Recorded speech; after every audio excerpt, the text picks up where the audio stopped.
நீங்கள் பார்த்து கொண்டிருப்பது இது ஒரு சித்த மருத்துவ குறிப்பு.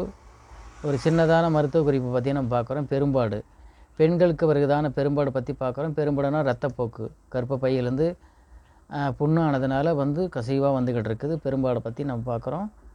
இதுதான் அந்த கர்ப்பப்பையில் சூடாகி புண்ணாகி தான் ரத்தம் வருது. இது சரி பண்ணாவிட்டால் உடம்பு ஒரு சரியான நிலைக்கு வராது. நிலைக்கு வராதுன்னா உடம்பு ஒரு நல்ல ஒரு பலமாக இருக்காது. எப்போதுமே ஒரு சோர்வையான தன்மையாக தான் இருந்துகிட்டு இருக்கும். இதனால் இதை சரி பண்ணுறதுக்கான ஒரு நல்லதான ஒரு மருத்துவ குறிப்பை பற்றி நம்ம பார்க்க போகிறோம்.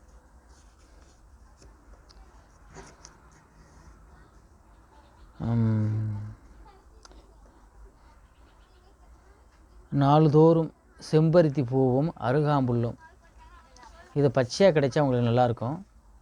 நான் சொன்னதான இதை செம்பருத்தி பூவும் பச்சையாக கிடைச்சா, அருகாம்புல் ரெண்டும் கிடைச்சா நல்லா போகும். இது ரெண்டும் இடித்து சாறு வச்சுக்கோங்க. இதில் குடிச்சிட்டு வரலாம். அதான் நாள்தோறும் செம்பருத்தி பூவும் அருகாம்புல்லும் கூட்டி அரைத்து 10 கிராம் வீதம் பாலுடன் சாப்பிடலாம், இல்லை மோருடன் சாப்பிடலாம். இப்படி சாப்பிட்டு வந்தீங்கன்னா அந்த வயிற்றில் இருக்கிறதான கர்ப்பப்பையில் இருக்கிற புண்ணெல்லாம் உங்களுக்கு ஆறும். நல்லதான ஒரு மாற்றம் தரும். பெரும்பாடு நிற்கும்.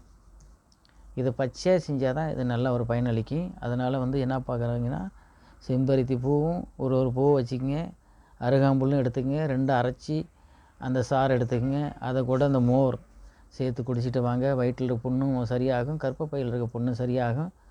இது எளிமையான ஒரு மருத்துவ குறிப்பு தான். இதை பார்த்து பயனடையுங்க.